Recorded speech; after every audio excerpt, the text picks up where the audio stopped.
CCM wa umato. Oh yeah. Radio wa CCM wanga so umato.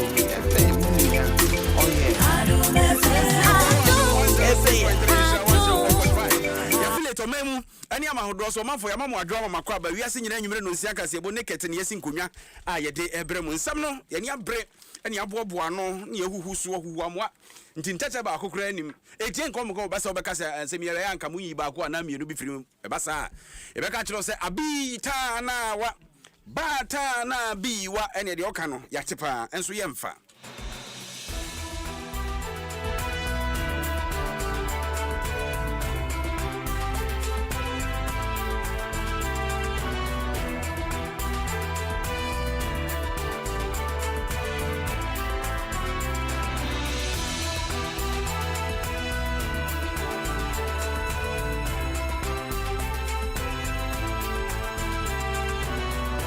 Anyway, sama ya debram no de mu akotene ebi ne se Ghana mampani excellency John Dramani Mahama wose bemen sinso mu ansan wa ham enei wode pen asi paper so assign se ye COVID-19 levy abandada nde ba ye no nanu ada osofo ho mes kasem so de tudwase be ye frampa one assign ase se yeyi e de afri ho me asaba dwafo bia ni abre se code boni so koma o mayi OSP na tra ye no ebetumi ampani fo mra hyehyɛ yengu no na obi akopade ba bentira no mampani se so obi susu sa susuye no a na se nipa koro no wapere ne ho ntem dodo asoye a ehwe oman afisem ane amanyoye nsem so ade atodwa se enkratasem bebre a ewo eya akwantufo hyehyedie mu no mo hwɛ so obeyi afiro ne nei obi pese obeye Ghana de hye wonye Ghana ni onware ha yenwo ne hanom ne ade a oso otua America sika no empim ahanu aduonum 250,000 ansana wotumi nya nkrata ya de nkrata kogu na hye badwafie se Lithium ma pese yetu ne mayi mu no ho sikasem ho hye nyina ya nyintum na meka sai empanimfo se enya nto enya ntua wakoyi krata na firi ma hye badwafie kasamafo ede ma eye UP amanyekuo no ene de atodwa se ebetumi a mrahwedwamfo a enra wonom ye nyambrasem choka ne ade wa badwafie no edi honorable yenyi famfiri wo so soafo hwe ahyakoba de so waboabo amra no de akomra hye badwafie busa se de amra wo se okada se bo mo kan ye no okada wode aba hye badwafie wo mo hwe do munyintu na fe omfanya dwuma okada be yadwuma ai bebo ye homra na unim se ekokobọ so akwa madrafo se omo aburonyan omo ayo adwen so om de asase anyanwam omo betwa apase nyafo abe ene GPRT fo se mo hwe yie pa so afo hwa control nsem so kira wode eye boss akese bi begu krom se be ya obi na adwen so osisi pase nyafo a sa boss no ebesesa wo mo mrahye badwani a sa bremi hu mpo se menka so mrahye badwani o se nso ote nkyani o pandai ne ho nsem atwetwere ho no wo mo agire mu ama no wo mremu atwetwa age no de atodwa se asema mo de akoda Supreme Court no onim se ebeka no krojin ne ebeka wie nkonim ebeye won mo dia ensem ne de doso pa fe ne ebebiebiem yafa na asema MTN network papa tontina 74 dura ebo honam akwa de hia ni nyina ho ban Bright Senior High School ene Bright Senior High School akoka Free Senior High School ne ho nti fa ba no ko suku a yesi ne Canada fo nsa no nkoretwa nsohwe wonum adidie mo nam bibia akokama body no ne bia betwa bibi kakra bi eti fa ba no ko Bright Senior High School school papa yen ene yekamfo ma wo center tank eno nso yankra obekura nso mu beboa no ebusua ni nyina Pepsodent cavity fighter twitwuru se anopa ne twitwuru nwumere opese o senate apo ehwam na ye fede a Pepsodent cavity fighter DBS Industries etwa nchense papa empopo enwenachi na echepa anti 20 hour anti bata ho se ye boso free promo a chese oto nchense na ye carpenter fo ne nudifo de bigu kai mu akwa akoboso ama wa yenye okapreba time herbal mixture ebibiduro kan bronyan etiri di pese gigewo wonu watu untumi ne di wo honam yawa per time herbal mixture no wafafura menum bi na nkofa asema ma cancer mixture ewo ho ede ma se waposo arthritis a chese ama untim no mpemu twetwe ya no cancer mixture behwe atuase na Franco Trading Enterprise de wo me to phone papa ne ho aka de laptops ne printers CCTV cameras washing machine mesere wa mo pe eye air conditioning TV nyina bi wo Franco ane bo no eye eduru sabre ya Franco wo to ade no na o chawade wo madama ne esomwo na sei ampofo agemene obiri yaboa fentem frem ye kono no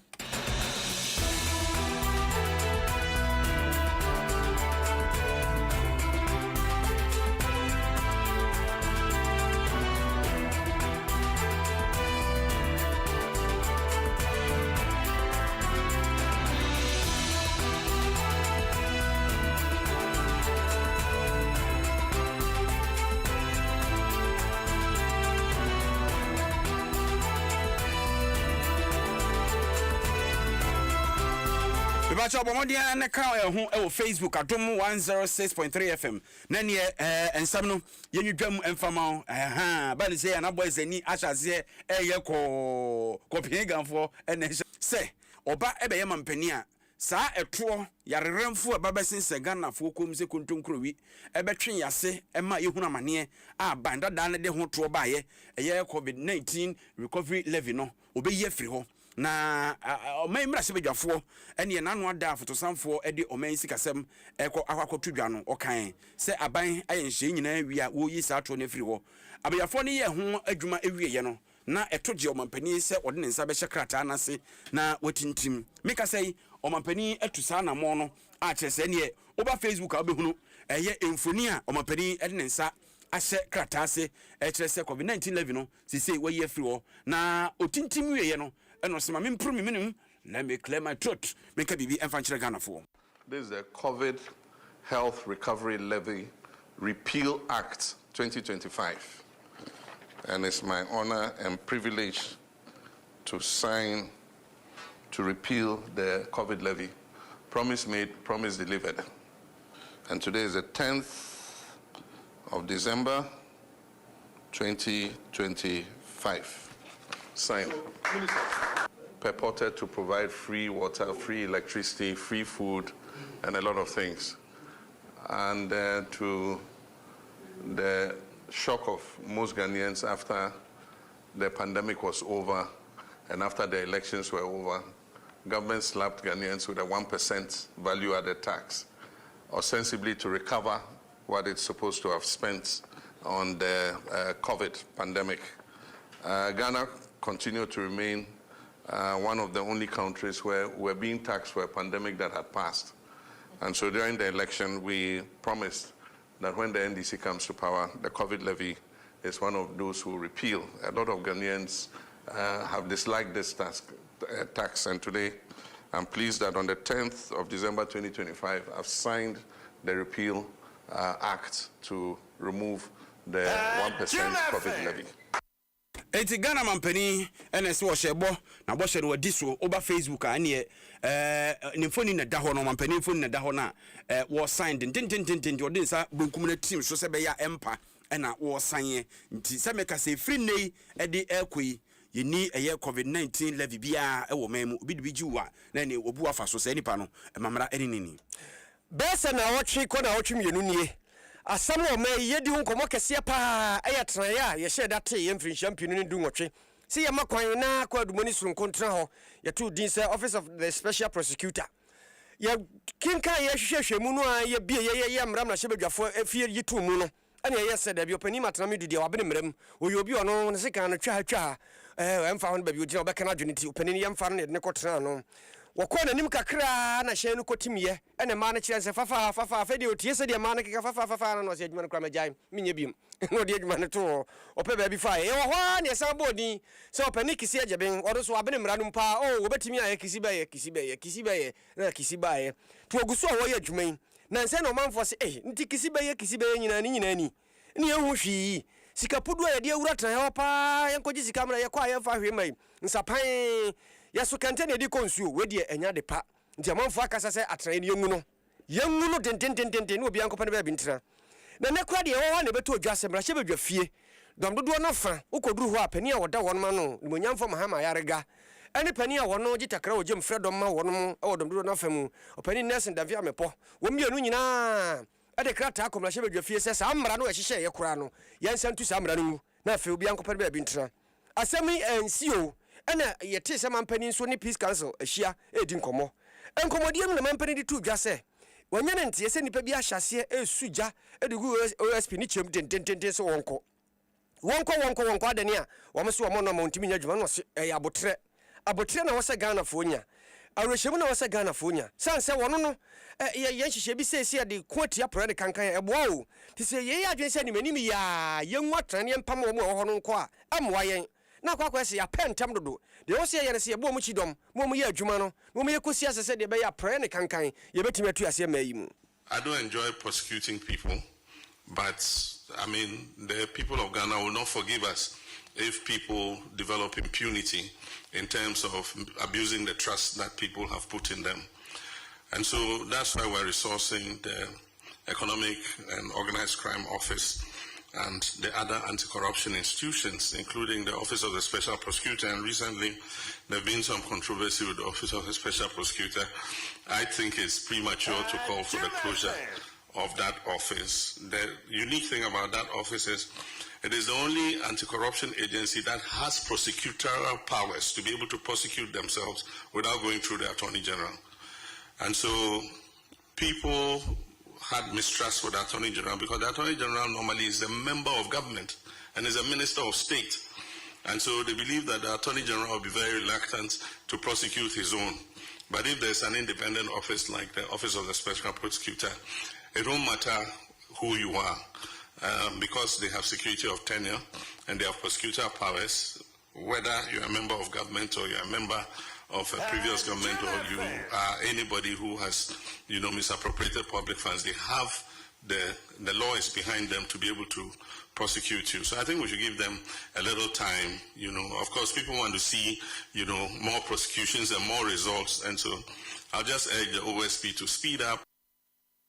Ania opani kisi ajebe wasumwa. Said Mampany as you also shall say an intentem, the Ababa do one intentem. Mampany said, I don't yet say. Said the Bayana ban lawyer penny swap for share attention so. One on a banner was going to be a Jawama one of them will be a dream be a prayer can sembia. Ka Yabon quad Wabana watching one shed money. So as you cried and car, Satra tea, was say, one on you will be antimission, so don't Kawaii Juma. And Tiama Quine, none of you cook a crack, you must any no money in Tiabo.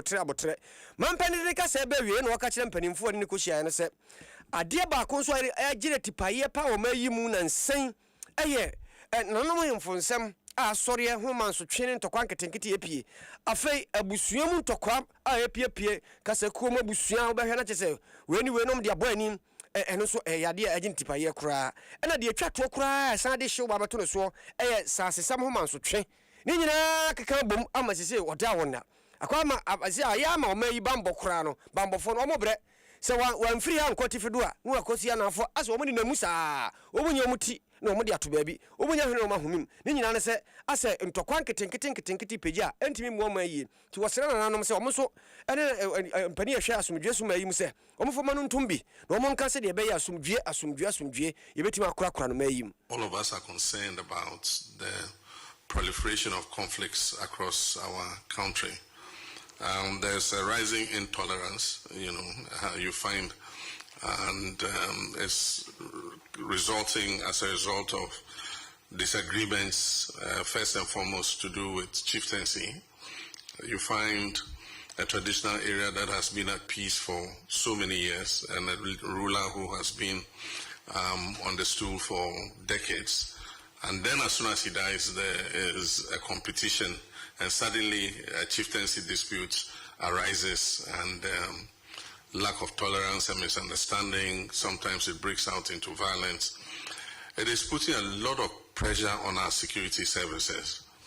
A lot of our security services are tied down in conflict areas. I mean, Sampa, we have a whole contingent there. You go to Nkwanta, we have a whole contingent there. You go to Boko, we have a whole contingent there. Recently, Savannah, we had a whole contingent that we've not withdrawn them yet. And yet there are so many of these, all over the country. It have to do with ethnic disputes, have to do with land disputes. And it's become a major headache for. Jamity paye papa ni asrafonina. Say yatiti omwagum bi no mo boko hwe ho bi won kwante hwe ho sampa bi mo hwe ho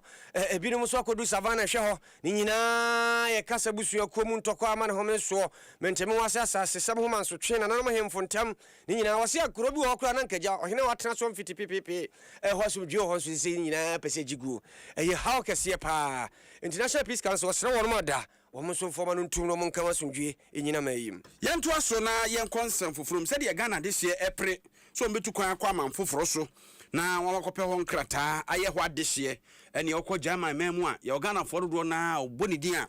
obeherum na stay gabi soso ensoso na ja bedupa chese obekọ eye bia Amsterdam obekọ Ghana de sie obeherum wokuta brochire nkrata enti no onya Ghana biem UK America baby a obefa bi akwa konya Ghana this year eja wonu matutuo na sese wayira wachiri e de afiri o man mu nyina ne se wakwakoya amanfoforo so ade hye sa pepepepepepepe yesi obi akono de ni odompo nso no se ete o man mu yi ye wa aborofo ene nipa hodo mu frama hodo so o so pese o mba be Ghana ade hye na empanifo a kire se enei akwanya wo ho se we o ma bi so de hye na pese o ba be Ghana de hye a ene obu ho no mo ba bosome miensa visa ye de ma no na se nefu adua kro no otimi di ma no bro o sa no so wo eye pepa na se akomapa kondo so be Ghana ni a ehihye ni akwanya wo ho un se kwa be fa so Ghana ni no ye wo ho hihye ni ho akwan be miensa so be ware Ghana ni se ye be wo Ghana ha ana se mpo no bia woni obi o Ghana ni ebe wo wo ba be Ghana ni eja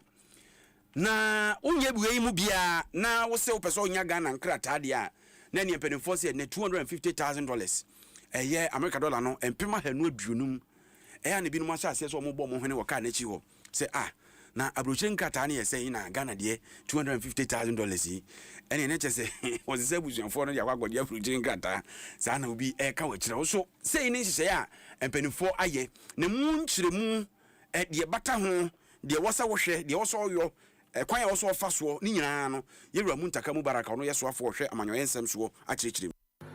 The third one that is going to also be digitalized from our services is the specialized services such as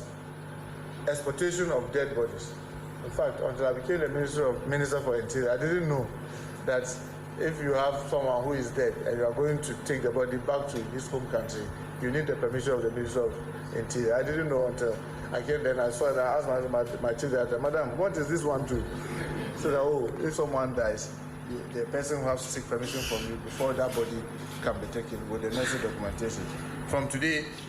knowing very well the frustration that it comes and the pain that it comes, sometimes families can have to wait 2 weeks simply because they want to get the certificate before they travel, that they'll be able to take the body out. Today, these services are going to be digitalized so that we can work on them with the speed of light. Ladies and gentlemen, the digitalization of these services will improve efficiency in the following ways: convenience and accessibility. Applicants can now submit application from any location at any time without the need to travel to our offices. Enti we ni nsa wa yewura muntaka mu baraka yeso afo hwa amanyoye ne afisem so ode atudwa na wa kire mi se December boso de toso edunum empenifo gu so eye nhye se ene nkrata asem a ewowo akwantuo mu ne ehon nhye no dodo na peso yifiri ho ne mo na montuo eno so o kire mu se de beko. For many years, Ministry of Interior has provided a wide range of critical services that underpin national security, public safety, migration management, business operations, and the protection of citizens' rights. However, these services have traditionally relied on manual, paper-based processes, which slows delivery,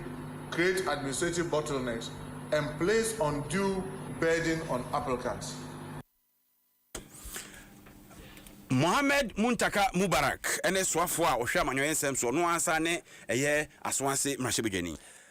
asase mu agudie baako o mai yensa akwakosi suo lithium na ebra so se gya yetuo ne de ye ho yie de boy ho bra enam so ama ye de adwumakuo bi aba chese no mu ekwa apam se de be ye o mu betuo ne efe o mu yagye from Barari DV na nkrata se mo ya ye nyina mrahebedwafie ne ye no enti o makwa akoduru baabi na duru baabi no na kwa akoyese ade ne ye betu sika ne ye benya na omo ayetu omo nsa aseso no de woso omunya wo mu no se na wo se ekoma wonum royalties no ena kofa asem baaye ebisi wa mu chichemu num ne ye pa ebisi wa mu chichemu du ne ye mfama won akwakọ ya potwe ama sese aye he mayim na no ena na mrahebedwafie wonum kọ asetena na ohwe a ku so ofo be de chi ohwe asase amponyina mo ne fam agudie so Yusuf Suleiman waba okuta nkrata bebre na odi abeguo na achame ne bisa nse akwa aba na kwan so wasem ne se na wasem asem ne se krata ya dia betoa na ye de ye nhyehyɛ afa lithium ne tuo no ho no ye be yiri nyina san de akɔ na ne ma bi wo so okoye no yakoye na sempo bebe ba me san de aba ye de aba na ye nti asem apani de tudwa ofie ho kire wonom to withdraw the agreement, the mining lease agreement between the government of the Republic of Ghana, represented by the Ministry of Lands and Natural Resources, and Barari TV Ghana Limited for the mining of lithium and other minerals at NAKET KASIEBO. And we are talking about 42.63 kilometers square in the Mfansima district of the Central Region. Mr. Speaker, I've been asked to adduce reasons why we are withdrawing this. This was laid before the House on Tuesday, 11th November 2025, and was referred to the Committee on Lands and Natural Resources for consideration and to report to this House. Opani wana ya so fa be de akire de ma sase ya mponyina mo ne fam agudie so Yusuf Sulemana ne na ote na okasa wie ya pere dom kuma na fam mrahye badwane de mo manfo okai ko mfimfin abato mpeso aso ne monyamfo Patrick Yabo amaso de gina ye ene o se mo predodo unim sa asemi ya sha ase ka kire mo se munya abotre kiki krata mo de bae no wonsa mo sa bese sakro ansem wo ho ye ntimi nka nyimfiri ho eye de ka se ye pre ho de yensa ko sha pam ase ni aye de o se we nyina san ko munya abotre kanya sen ke no be sankrata ande kono. We told you that you did not undertake wider consultation in this agreement that you brought, and you are now telling us that you've gone round to listen to prominent people, you've gone round to listen to CSOs because they are bashing you, you've gone round to listen to experts in the industry. What did you do in the first place? You didn't consult anybody. You came here and we told you that you brought a wrong agreement that was not in the best interest of Ghana. And you said you had the numbers. You pass it. We had our say. And you wanted your way. And you are back here to withdraw. Sule, why won't you go with it if it's in the best interest of the country? We told you so. Eka chira ana mo anti mu no obi ani nkomo no ansa mo na mo aye ka hwa mu ntie mo ba mo ntre so agana fo ka chira mo se de mo yere nyamu amfi ye ka mo se ye ne ye doso ntie de dodo be ya de afi na mo de mo apem na mo atitu kokonua afi na mo ye hush mo ba wei aye mra hye badwane de mo manfo o kan ko central bato mpeso aso mo nyamfo Patrick Yabo amanene na ote na okasa wie ya pe na dondodo ba no de ni mo nyamfo mahama ya ga so ejira no se krata na ye de kokoro be sa de abe ya de ko ebesa de aba ne eba ko ebesa hihye ne yie sa bere kwa de ba ye nsa mfa nko ba bia biom ti beba ha ya. Why are we withdrawing this agreement? We are withdrawing this agreement because there is a proposal coming back to this House for us to review generally the royalties for our natural resources. For instance, as we speak, gold prices have soared, they are very high, but we are still collecting very low rates of royalties. So the proposal is to change and structure our entire royalties regime to be pegged to world market prices of the minerals. So that, for instance, if we are taking 5% for gold and gold price is $30, when gold price goes to $200, we must be taking much higher. Ye be ye dia kwon ye dia ba san say ye hwe sika ko se ya se ni bo no kwa de ko so hwe ade ye saka wa ha no fia sa no manum se so de bo no ko so sare o se ye ma ene bo e ko so ne so adi mfa so bebre wa ha enti ne de krata no ko ne be sa de aba e ko hihye ne ye ne de aba na mu api we e yo pani mahama ayarga Barodani di madom dodo wo mra hye badwafie ne na wote ye no ene ente bronya ba ne mom Ghana ha kro bia no benya bronya de ache nipa opandai me ba be kirim pacho kan wo Facebook atom 106.3 FM wusu be di bronya nse de won to pandai fo bibi ba pandai bibi ba se asase FM opandai ntoma biem montamo aso en na de ba no enche mebuasim ansa na no ukọ omembra se badwafie nra twitwiri bi si wo ho African video no afato so na bedwafo bu afuo na afei womo egusu a na womo eji nchinwa wo se yewura matu nyindam o ye kpanda mra hye bedwane sei court yi ne tu akonwa no se obenya kwanya asaba bedwafie ho ana se krata ya twafia bedwafie odi akwa bato komisa sa konwa na dampa nto mo hihya bato ento aba opandan ne enyi nipa from fa ne mra no ehun nkyinwa na sore dendenden no na se duru baabi adwuma kra efre na adwuma no mo person beye o bedwafie ho ne no ena kwanche for penny oda United Party Plus ano Solomon owusu ede tudwa se emrahidwemfo a wo oman mu no eya ne efro mo animunyamfo honorable no krani yamye no musuba omoda na di nansen no enya honorable nti sa honorable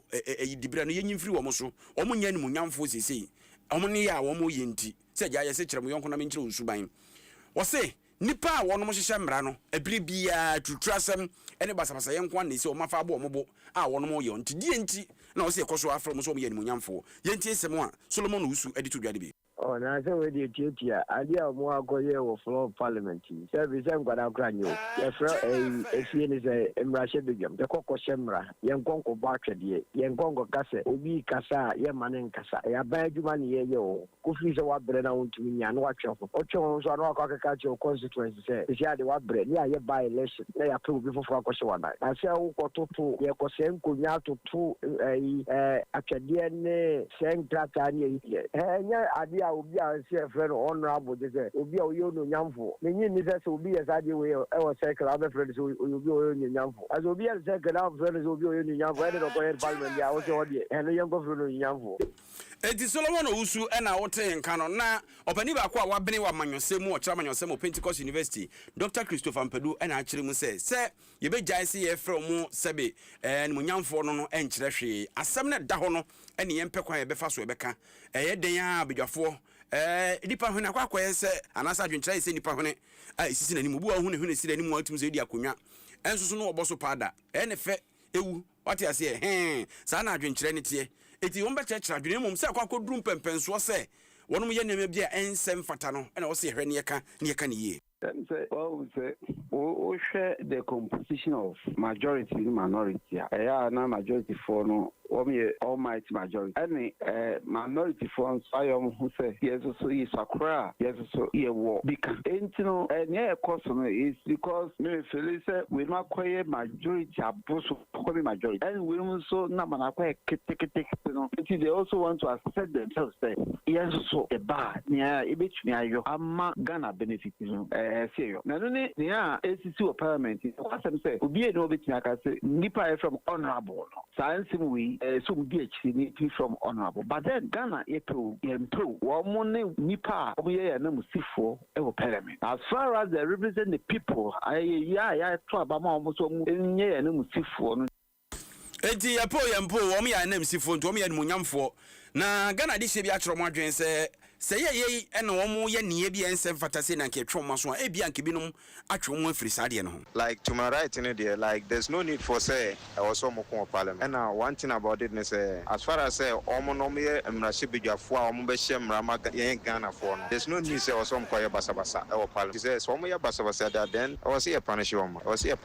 because there's no need say also mo koye sade no parliament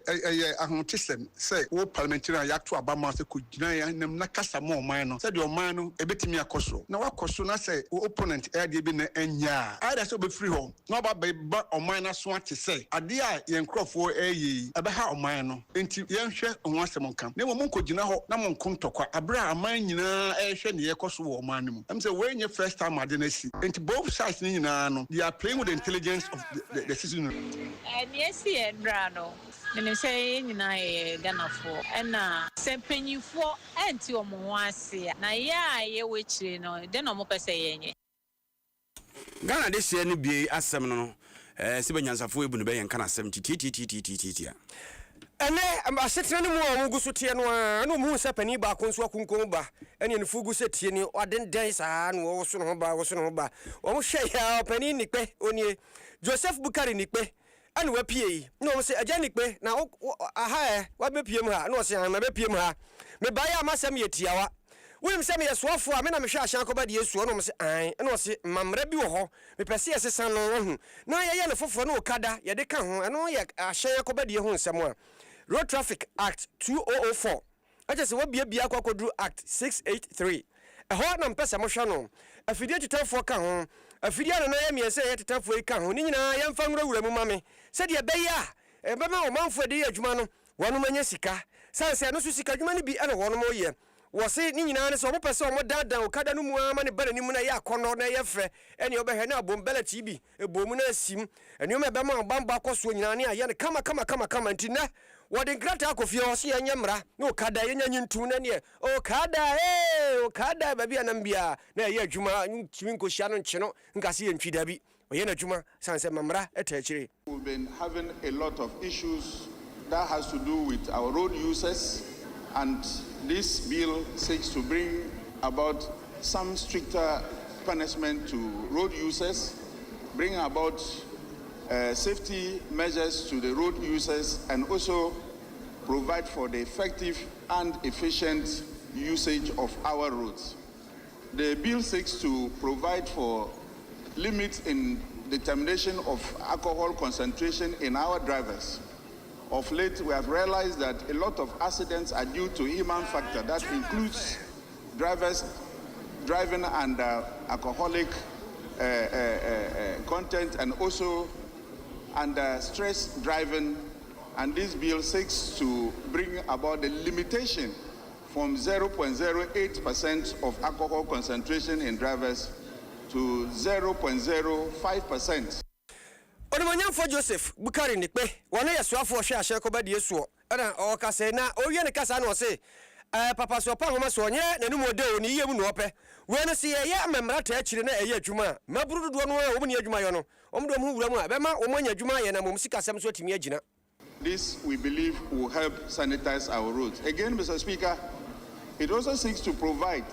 for the usage of motorcycles and tricycles for commercial purposes, for fair-paying activities. This will create jobs for our youth who are desirous to earn a living or have employment within the road transport sector. Again, Mr. Speaker, it also seeks to reduce age limit from 25 years to 21 years, those who are interested in having employment in the transport sector. All this is also determined to develop a standard in our transport system. Ani ati ye ayo pani Bukari Nikpe swafo a wono hwe ahyan kobadie suo Yanto so ye kan swafo hwe akobadie ensem so onum se burunya no yaduru mu awia no ene eye December boso me to so du etinafua edu 9 term na 2024 for top policy bag na do ne maguma kokrom ene de maye ni ho Ghana must go so cry and fan konti ubenya bag kama bi aja wo be sen ho na kokrom ye komampo 26 December yi na wonim se kokoba ba e de amadrafo unse eduru sa abre yi na hota badrafo mu wo mo epekwan atwa pasinyafo abe ene aha ne ha kura no okwa obebu afaso bu a se ofiri ha pa so okọ baby ti se taifa se kriko taifa obaka cho so okwa beka junction oduru ho no mu a na wasa fa nipa ono do makosi ache motor o station na ofa bi afiri ho akwa kosi new plan ofa bi afiri ho e de akwa kosi man 7 ode ne so peso no ti obu apasinyafo faso GPRT force won tra ho hwemadu mfrane emesi kuronkwanti anje bode betima abo tokura medi no sade abra yedi na mu onye yiye se suban no onu betwa kire ntu ye dry ni na omo chew se utu sa na mo ni bi a opese udibu ayi ye friends apasinyafo faso a omema police fo achew na emra anyway. Congestion akwaya DBA normally no you get to the festive seasons na normal passengers mostly near stranded umunya cars and fanko various destinations you near push for no edin komoma there are areas SSA deploy for eco assist in traffic direction near there Yankasa union guards no ba most of the areas very close to the stations now union guards no so passengers are sometimes normally stranded and no say this time now and kofo bebre na pie eba krum be di drive bi to kwani ade and they normally near na shortage me ba ni nyina mu yegusu a ye hwese at least said ya yegusu a ye sum ya passenger for Any out here Samuel Amwa ono any kasama for be the trade ma GPRTU na ni nyina mu no ene soafo a wono ne hwe ahyen kobadie ensem so wo maimu Joseph Bukari Nikpe ena wode atudwa se sabronye ba bedie die emperifo do mo ho bagim want sound hwem ye mu obi a mfa so nti se kura no wo mo de nhihye bi eba sebe ya se ne ye befa mo ye mfa mo na amanfo abo ape so okwanchen na wo mutimi nkomantika ba besi wo so nso obu wo mafa so ne ho kikaunti no empedifo de ne mebia gu akwam ne ntie nhihye na wo so wo de gu akwam ne. We are going to employ some buses commencing from today, 10th December, and we will ensure that those buses are available at the peak hours to support our commuters who have closed from work to get home safely. And the Ministry of Transport is doing this in collaboration with the Intercity STC. Some of their long route vehicles return at good times and their schedules are for the next day. We are ensuring that we mop up all those vehicles and ensure that they are on our routes. So for now, we have identified 4 major corridors that we are going to deploy a minimum of 8 buses to each of the corridors. We are working to ensure that we increase the number of buses such that we'll be able to pick all our commuters home safely. And those corridors are the Accra, Medina, Adenta corridor. They will have a minimum of 8 buses starting from today at 4:30 p.m. to 8:30. That will be the operational period. We also have Accra, Achimota, Amasamai. They will also have a minimum of 8 buses that will also start operations today from 4:30 to 8:30 in the evenings. We also have Accra, Malam, Kaswa route that will also have a minimum of 8 buses that will also start operations at peak hours from 4:30 to 8:30 p.m. And the last route we have identified is the Accra Tama Beach route that leads to Tama. It will also have a minimum of 8 buses that will also operate between the hours of 4:30 to 8:30. This is an interim or emergency deployment of buses to help salvage the situation. Enti akwantempo 39 ena mpedefo ede bus mako nwotwe eba babi gusuo so wote ya ene kasoa mu de wom Accra Kanesi Malam kasoa eno no nwotwe ena Accra Achimota Amasamai enso nwotwe Adenta Medina so ekono nso nwotwe sa tese eti ene bus no huna na je se aban hihye ya opese wode ma emu hin hai kakra ne Ghana fo bia di nkomo sa aban hihye GPR2 fo so kobom dia mo driver fo so omu entwa passenger fo abe no se na mo ekafa initiative here omodi abai de me hu se ebeboa because okwa akra na ade san se ne omodije eska short ye dru ha ne age nti omadwen ho no omodi bibi sa ba nyame hwa omo no mo fa ne amapapa ento asombra amaye beboa ba nsana wo bentama koya de wo fie kura na se onkola nsu bu fie na mo ha wa adwen a no bentama kwa ntimi nyaka obedi lice ama dia te no so maye de sare a ebeboa e papa sebe ya dia san manfo wonchiro nti e kama e koso mo koso ara monye e fine koso ka ho a nipa wonchire no ka ho nipa ho nkyere no Adom Kasiebɔ so ho no mo a nipa ebeti asem na ne ho nkyere no da biara da ye ntoa so ye toa so a ye kɔne akɔpem pandai ne yada wo ho a na wonim sɛ mahye badwani a ɔwɔ hɔ a sese aso wɔ hɔ aso ni hɔ opani Matthew Nyindam mrahye badwa fie sese hɔ kora ye ne de ma asɛm akɔto bu a ye nti akɔba ne saa no NPP amanyoku a ofiri mu tena wo makonwa so no wo me de asɛm akɔda Supreme Court na ne a lawyer fo a yetwitwaje no ba ko Fatima Abubakar wono kro no ye soafo abedi akira no hwe dawboso osan be ye soafo na nkasa mpo ano de atudwa se no kre asem no nyame ya dom ama wapiapia de akodu Supreme Court na yese panima aboso ne de to so dunsia ana asem ne ye befre ne aka ho asem ti omo de omo wani to sese de etia bia Supreme Court de se de etia no de beto na beba beto dwaro so na aboa ma bibia akoyie na de omo pe no omo saka ekosi se dwuma de na Sempa FM so one Philip Sebo nso nkoba twitwim no de asemi atudwa so me ne de wonim se ne nyina gu judge kokum na emom ye wogide mapase enam se ye de emra na ye adwuma na emra nso so de pepe ye bantik ye gidi say we have affidavit de call in support of the motion any case I sitting and pay nyame adomwa ebeba in our favor so sure idea ne de judicial review application any dey court to Supreme Court nyame adomwa ebina be wo ye ni 16th December 2025 yes and nyame adoma Supreme Court no ebesin konya wa asem no ho da edikan kra enti eno nso no yemfa ne sese on the day mo ye arguments ni ni nyina wie na se court no ema ne ruling me chere Supreme Court ema ne ruling on the 16th no na e koma mo a what it means ne say it automatically causes the decision of the High Court meboa me patron sa na ye hwehwe sama ye kan ne ya file appeal and ye the notice of appeal no to one yes the application for stay of execution is at home and I think so yes file judicial review no for an order to quash the judgment now the case be we no se assembly ho enwanwa say High Court yo tamale be gina so aka se bibi kakra ko so wo mpasua nkumankuma bi a okeka ma ne kura bomu a enu apemu nti watuma ne nyina guo no na nya de se omoda mpo so ho da ye se court betimi asisa gina ye no na enwanwa pa Dam wakwa abato on 7 December 2024. Dam wakwa abato ni odinechi ayeye NDC candidate no otwini mu by 3,734 votes.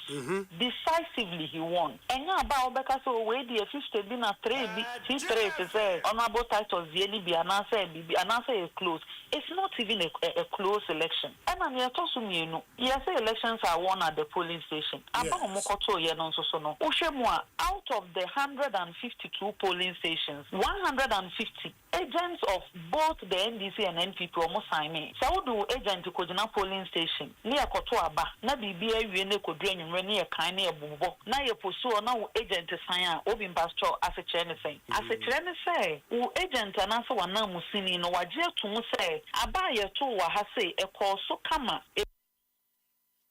Fatima Abubakar wayemranimni wobwa ama pandai abatu osunsunsu anso ekọ ma asemba ho masabre yebuagu MPP foso no nyoma betuto yie di ama wono wasa adwuma o mampenda da na na dan kwakufu ado na kache nene na wote no ene asemo ya no guso ye kan ya na krata afri abatu komisa kache aba na yiwaso minite abatu komisa a wo memu echiremu a wode to Ghana de hye nyina anim se Tamale High Court atemu obuye edadwo da November boss me so aduonu nan ebo afie mu a wo hye se panda abato mpesua so abato ekoso yensa entubiem nefua aduasa entem no enra eye twetwe for clerk of parliament ede ekrata bre wo no mu eye enra December boss me so enkro no mo nsa so mu na mo so sabe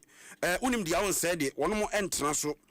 wo no mo ka ama manfo ate se wasom se ampa enei pandaya akonwa no adampan enti anamontuo ne nhede a wo ye wubu na no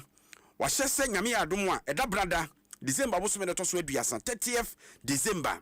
na se ade be chia me yakọ 31st night no enu nti na medi ka de to duasa pandafo afi bronya no omu bedi papa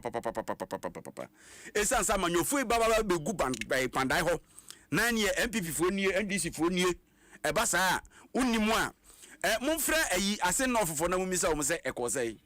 na momfrɛ akwatiafo na mumisa wo se ekosai mudie kura de bronyade ka ho edi anya bibi kura na jimbronyade anya bibi kura me jimbronyade saa ade di bronya na wie ye di bronya na wie na sika ya asakura abato no ye 30th edi utimi edi hu komo kwatire edi di abato komisa ndi aba no bronya boso me de to so aduasa na abato no be baso biri ye na aboafo na se na pandai for the omodidi enti asase FM for da Roma enti pandai for mote yenka we say ye muna mukro yamfri wa na MTN wo hihye bi di ma wo sese wo fie na dan nyina data no odi bodwuma woti wani anasa wo hihye bi ato din se bronya ibra beje wa chede MTN fiber Christmas tiawa eno an se my MTN app no wo bi na ja wa wuram a na ja broadband no wabisa wonsa beka no hwe se ampa community baby awo no sa na tia anasa obedal star 5057 hash star 5057 hash eno no MTN fiber wanya de eno na ade be adwuma wo bronya wa bra unto bebre na anhyi ngunsu bebre boso free promo we aya hihye DBS diaba obewo dan no so ama abra beto color link plus in chansen eno no ye de kobo so ama untua ka pre pepsodent ye hwiese ama ye fie fita nka bia ho na ko sintex tank no nie nso ho de pasi bomode pensuo fasie wonya bibre bia otimi de dwuma ope anyesa obeto nsuo abodin bia we no akase ni adantem ne nketo ho ebo wa pagi wade esi ho abo bia ntimi nwuram nsuo wo mu ensai kama pa tare ba mixture we aya dura obi a 3D ha no na woda wo so saa ne ho wo so chechecheche wo so moja ho yesi bia numbi ebeko 2074 T74 adroi de aboa ne se wo hawo a wanya wo wakoma obrabo ana wo sa ho no eba be yi hawo ni nyina afiro mojabroso na hawo be yi ni nyina afiro eti se nsuo na anu wi a ayo ho adwuma kama losene ba center se wo bema na se kwaku don surei se edia adoma edia akoba ni so ntimi nya huo ntwa tawu a ahaba aya homa ma na hata so ade de a ene ohia delay man capsules hey papa we echeja Lemon capsules ubo biane why bare tinkon wode dindi wo mremrem che wo yo bazo no siesie jahare num eno lock mixture no wono ma be sane abase obe ho kama satidi ha wo ntimi ne di wonu mu ato a heba mixture no loss de no eno ne agya to awofo fa pen and paper natural number 0242 071 185 every bright senior high school na medema wo eno ane se free SHS ne do ma wuram sa de pa omo ye ne nkwada no kwatwe so mu twama ne ya fa ya kono akodonti fa ba no kɔ hɔ free obekɔ ba free boarding dan papa kɔ akoda mu conditioner bom atese woda no wada discipline ya adwuma wɔ hɔ na no obetua bi kakra bi nhyɛ da nyes kakese bi kakra bi na obetua na ode twwa no ho san ne bi ode bedi dwumanti asa ka wontua hwe business visual science na fe technical course wɔ technical no so a owie na wo kofia okoyera adwuma ehu nya se obeka se osan kosua adwuma fufuru bi abiem ko achi kokura ntumi eho no mo wo Franco Trade Enterprise bro nya inti phone so ne ho akade no de wadwiri ni nyina ba fam ebia CCTV camera na ope enye no nko a refrigerator na ope washing machine microwave blender ni nyina air conditioner ye san ni nyina kama download the app no and as auto online say a 40% discount what why day place your than from row adro from the cancelled mixture e you brand ha ma na ye free mu fita tisensuo na ono ma ho den arthritis na duro no wono ma do mpede mu wi woni nyina no ekọ otimi anyu ho de ne akọ adwuma so aba ane yankwae na yekwa santimantem mu na enei Israel FM no matrase ebubuo enkwanhia dodo asie ni nipa afam wawu afi baba besi eboboso September nim na akokwa mpani nsem ene ekita no yenko na yenkonkotie Jim FM. Where you got to from about in show more than panging my somu awa santimantem 104.5 so now what a yam rashibe jam said you know dying na yenim etriano say a dom ketwane dom kese pinche kakra e course so emesusu asunsun nya wo e course no enam so amade shed dona eguso onmo ekasa etia mrashibe dwane di made show mo akrofo abato mpesua so yowura Joseph Azuma wonano atomu bi e kire se sa asem no anase e enoma e course no wo muntimi nya amane nkosa kwa tomatin tim sem de gun krata so e de kwa koma na sebe dwam chiame hene se ye hwehwe mu na nkrofo na momosoma basabasa ni si ye no ye hwe ne nche wo maso ode sem itudwa e wo ye kromi nsam dwumadie so abra akokwa etradwam ye wo mran ke bi mama if you na ye very disciplined many parliamentarians you no be involved. We are planning to petition against some members of parliament of the Omoye because a bit to start Niama and Krata to took over the speaker a very disrespectful, a breaching the parliamentary rule. So we'll try the law and see what the outcome will be for others to also learn from it. Na enwachi no ena ode bi eto so ekire mu se wo yamra hye badwani a sabro betima ka cho se suanim sutrase ewonim guase ekwan so sanse de ekoso no enye mfonyini papa na etwade akire Ghana ni wiase afana nyina. Sometimes I feel embarrassed because I was a year role model, a mentor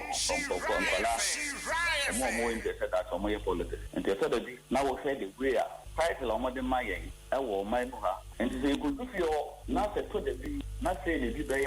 now I'm not relevant of your title. Now I say a mistake and democracy a whole lot of controversies and other provided if you answer now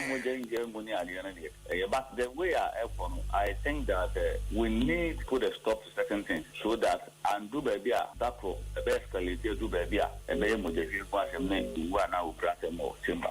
Mrasebe Johnny di madi show mo akrofrom eye owura Joseph Azuma ne na wote ye no na ensamfofro enso emu no asoyom na hwe akwaso kosegose dwumadie so National Road Safety Authority won mabu nkonta akire enipa dodo a won ehwere mo nkwa ewo afi mu efiti obepon bosom ne bepem ebobosom ni mu ewo kwan so eye akwanhyi akoso wo kyesa ade hye maako eye ahanan ene aduanan baako 441 ene wo hwere wonum enkwa wonum ma prepra na maako eye empem and 4,000 chese ya dia enya nikasem na eya santimantem assistant planning manager edema National Road Safety Authority Owura Samuel Adujima and was said dia akwafa we nyina dia baye kwan so eya akwanhia no mirika tente aya na hyenkafo bi mu ede eno ka ho o hyenkani bi wonu misi adwuma wo ye ka wodi kwe wa brɛ pa wo tonko e wo stia nanim na so wo kyenkyen atwan obɛkɔ free sika ne penda kropɛ wo sia no ka ho bi ɛna ma akwanhia ɛkɔ na afi besi September no ne nipa be se ahnan ani akire aduanan baako ena na ewu asante mantemasen ona no paper no so empem nan ani akire 2024 no de toto afi ho a afi na akoso kakra pa na yehwe ani mu se December bosom yewura mu no yempentem na yemfa bebebe nsa emeka ho road safety yetu na mu bebebe sebe ya yebete ewu ani praso asante mantema amafo bebebe nse de kota gu kwan so a na kyese amamo tumi kata so mo nkomilika na no so na accident ngi bomu a ebi mu kwa nka agi eno ho na montu na yetu say meka tente so bete tie sarawa force yebedi bonya unim say station honi pa be ba ho nso ukoba no abra ti wa home pa nsa na betuka ne be mo yeden watu Wa Asante Mantem wa assistant planning manager Edemas yom share kwaso kosekose dwumadie so Owura Samuel Adujima na enu achi ne yase asenkafo emoso ne yeka guo na moso ensemu so musen national chairman Ejima eye Ghana Private Road Transport Union GPRTU nana ni makon eye Bresiama wo kire musi omo ne adroba vodu guzo omo kasapa tu omo fose titru bronya yimu omo hwe kwaso eye pa Aka said to Ghana, I for you and say, Brunia Swan, no chess as a Kenyan here. The message said, Tony Pass on a part, never had a say, of Montequa, the Kunoda could have a bounce. Brunia is a accident is here, and ordering. The mechanic said, will be a Benabu tray, and near the ye, not the other Kanaka. The car, serve you, or two was a car, I have the Annika and the car. Mika Tente Krawu to a wow can cry, and she or house. Overtaking you of a wow, Yahoo said, the bedroom, and yet the mechanics will be unquacky and Kanaka. Wo GPRTU akache otitlani Owura nana ni makon Bresiama ene etie no wo Kasiebo imo crossover de ebesum wo no adeshimama ahane ye di Asia twempan ne Kofi Mensa dwene papa na papa enti wanim kan ni metin munsomu ewo enkan se maye kradoa ene yasom happy birthday nkoma Roda Eje Yakopon Israel afefoforo a wanya aka ho fie ho na we free confidence a wo Asempa Sports and we say yen we show happy birthday. Voice of the day yenti. Mami, my friend who catch him some info later. Where you later asemo? Where you later asem? Susuna eno. Mr. Yeboa, o manase san eyini de. Mr. Yeboa eyini de. Kwesisu eyini de.